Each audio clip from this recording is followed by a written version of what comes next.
So ito na. Mga kababayan, una nating pag-uusapan ngayon. Alam niyo ba kung bakit itong si Leandro Libeste, mga kababayan, ay tudo tahol? Kung merong Kiko Barsagang nagmimiyaw-miyaw, meron ding Leandro Libesteng tumatahol-tahol. Alam niyo ba ang rason, mga kababayan, kung bakit ganyan na lang si Leandro Libeste na parang halos hindi sumuporta sa administrasyong Marcos at kung saan ay kanya pa itong kinakalaban? Bakit po ba, mga kababayan? Ano po bang rason? Ano po bang ginawa ni PBBM kay Leandro Libeste? Kung bakit ganun na lang siya, na anti-Marcos siya at pro-Duterte siya? Kasi ganito po yan, mga kababayan. Let me explain. Ito po yan. Mga kababayan, according sa balita, no, at according sa mga kapwa ko vloggers na nagre-research, kaya pala ganyan si Leandro Libeste na kung saan tumatahol ng tumatahol. Hindi naman niya trabaho ang maglabas sa DPWH leak, di umano, or listahan ni Cabral.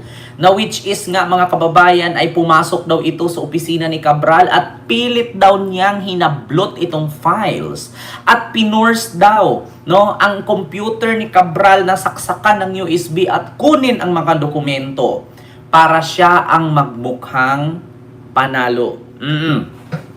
So ngayon, mga kababayan, kung naalala ninyo, bago pumanaw si Cabral, may sugat po ang daliri kasi po nahiwa sa folder. Nag-agawan daw po itong si Leandro Libeste at si Undersecretary Cabral ng files. Ngunit, mga kababayan, hindi po nakuha lahat ni Leandro Libeste ang files, kaya niya po'y inisa-isa ito para magmukha siyang magaling at magmukha siyang panalo. Pilit niya po itong ginawa. So, according nga kay Secretary Vince Dizon, pumasok daw ito sa opisina ni Cabral at nang agaw ng files, ng DPWH files na hawak ni Cabral, kaya nasugat ang daliri ni Cabral. So, ngayon, mga kababayan, eto pa. Bukod dito, mga kababayan, kung bakit nagkaganito si Leandro Libeste, kasi ito po ang katunayan dyan, mga kababayan. Yung negosyo niyang Solar Philippines, nag-alabilyar pala ito na Prime Waters. Bakit? Mga kababayan, nanganganib po ang negosyo ni Leandro Libeste na Solar Philippines na tatanggalin ng gobyerno dahil, ano po bang kadahilanan? Mga kababayan, sa mga hindi po nakakaalam, nung panahong presidente po si Digong, may kontrata po si Digong at si Leandro Libeste sa kanyang negosyong Solar Philippines. Tinatawag po itong Solar Philippines. Ngunit, mga kababayan, nung natapos ang termino ni Duterte, ang Solar Philippines ay hindi po halos, no, nakakapag-assist sa kanilang negosyo. Minsan daw po hindi nakakapag-deliver ng ganito, minsan kulang ang materyales, at minsan po palpak ang serbisyo. Kaya nga po, mga kababayan, ay ito po ay nagtatahol-tahol ngayon kasi nanganganib po ang kanyang negosyong Solar Philippines na tatanggalin ang kontrata sa gobyerno. So, mga kababayan, kapag tinanggal po ng gobyerno ang kanyang kontrata sa Solar Philippines na negosyo ni Leandro Libeste, goodbye po ang bilyones niya. Kaya po, mga kababayan, sa mga hindi po nakakaalam, si Leandro Libeste po ang pinakamayaman na kongresistang bata ngayon sa kasalukuyang 2024 and 2025 sa taong ito. Dahil po sa kanyang negosyong Solar Philippines. Ngunit bagamat sapagkat subalit di umano, mga kababayan, ay tatanggalin daw po ito ng gobyerno dahil sa palpak nitong serbisyo na nag-ala Prime Waters. Nako po, mga kababayan. So ito po, no, sa mga nagtatanong, bakit Ken, meron ka bang resibo? Aba, pakinggan nyo po itong si, magandang vlogger. Failure ka to carry. Nananawagan ako kay Bongbong Marcos, huwag kang magpapa-blackmail kay Libeste. Alam niyo ba guys, pinagmamalaki bilyonaryo siya dahil nakatanggap siya at na-close niya ang deal nung presidente, si Tatay Diggs, pero hindi niya pala magampanan ang responsibilidad niya. Last year pa pala, sinabi na ng DOE na satanggalin yung kalahati ng mga kontrata mo. Failure ka to carry out its energy commitments. Anong drama mo? Para ipitin mo si Bongbong Marcos? Kasi napaka-obvious ng galawan mo, galawang saving yourself. Saving yourself, kunwari hero of the day ka, nepo baby ka lang naman na nagpapapansin kasi gusto mong palitan ang pagkasenador ng ina mo. Ayan. Nananawagan ako kay Bongbong Marcos, huwag kang magpapablackmail kay Leviste. Alam niyo ba guys, pinagmamalaki bilyonaryo siya dahil nakatanggap siya at na-close niya ang deal nung president.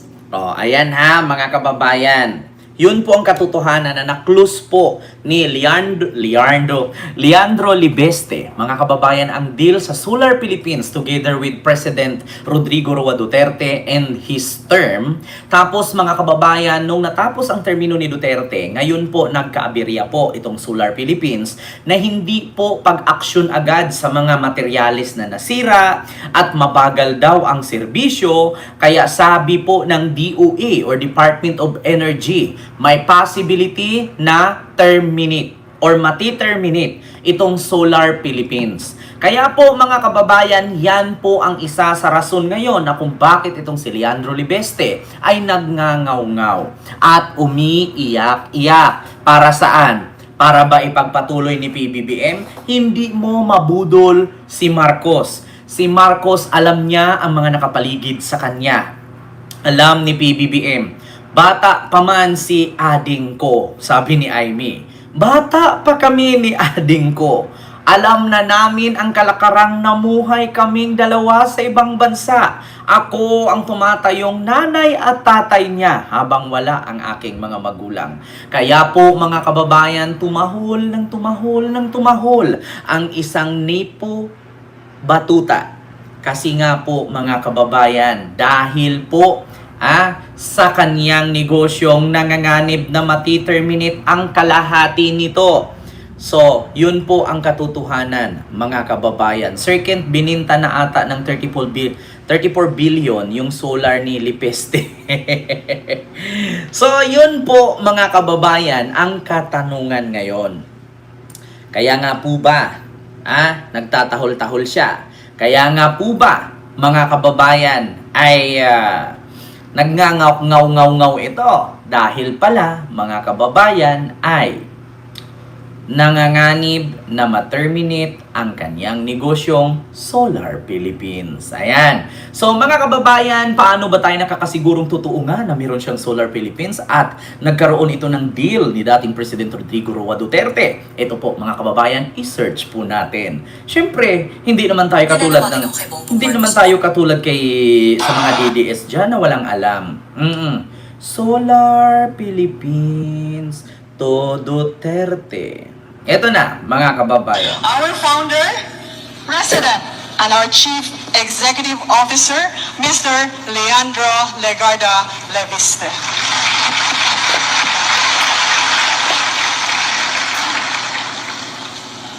Mr. President, Secretary Cusi, Director General Plaza, Administrator Masungsong, President Benavides, guests from government, private sector, civil society, Okay pa si mga Dino. kababayan, mga kaiksoon, maayong hapon kaninyong tanan.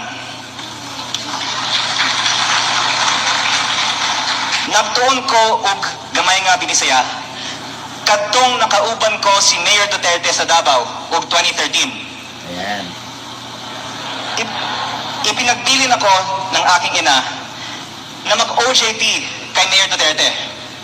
Nung nakita kami, niyaya naman ako ni Mayor Duterte na sumakay sa kanyang taxi.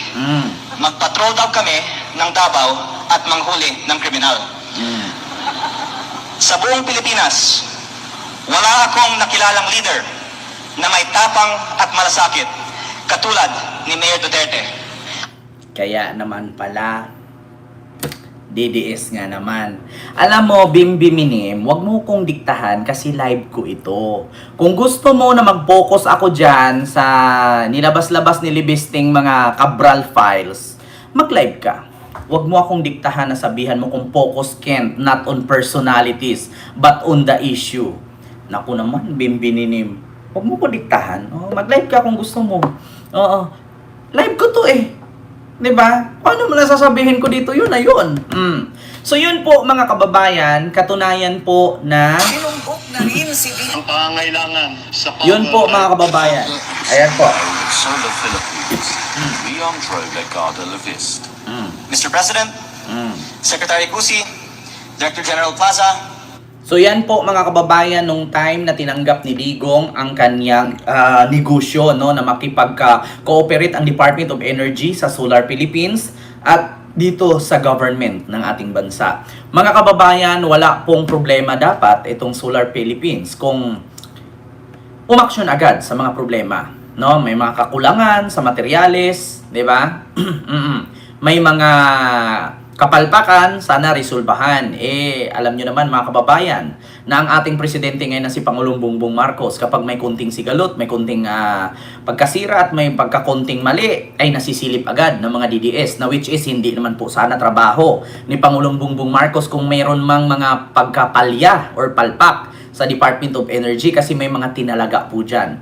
So, hindi po trabaho ng presidente mga kababayan kung meron mang problema, no? Kasi katulad sa DOTR, DOA, Department of Public Works and Highway, Customs, Immigration, may mga tinalaga po dyan. Ngunit mga kababayan, kung meron mang mga may mali sa ahensya na yan, 'di ba? Kay PBBM agad nila binabato. Kaya ano bang gagawin ni PBBM kung may palpak? Marami naman pong may mga kumpanya ng solar dyan na kaya ding mag-provide katulad kay Leviste. So, kung may palpak man, 1, 2, 3, 4, tanggalin mo na, palitan mo, di ba? Katulad sa politician, meron namang mas deserving dyan na magiging vice president. Bakit ay magtitiis sa isang vice president na walang kwenta? Di ba? Ganun din po, mga kababayan, itong Solar Philippines ni Leviste. Kung palpak man sa pangangasiwa at kung palpak man sa pag-asikaso sa mga nasisirang materyales. So bakit pa tayo, di ba? Bakit pa tayo magtiis sa mga ganyang lack, di ba? Or weak na service kung pwede naman tayong kumuha ng panibagong kontraktor? Pwede naman tayong kumuha ng ibang kumpanya na mas kayang mag-provide at maayos at malinis at hindi matagal ang serbisyo. Ganun yan mga kababayan, 'di ba? Parang si Sara lang. Bakit ay magtiis sa isang vice president sa 6 na taon, 'di ba? Na wala namang kwenta. So ang madaling gawin is impeach. 'Di ba? Ganun lang 'yun, mga kababayan. So alam po natin, kaya nga po pala nagngangaw-ngaw ito, kaya po pala ito'y tumatahol ng tumatahol kasi nga mga kababayan, matatanggal na po kasi ang kanyang koneksyon sa government, itong Solar Philippines. Ayan, may ads po tayo mga kababayan, huwag po kayo mag-skip. So yun po yun, mga kababayan.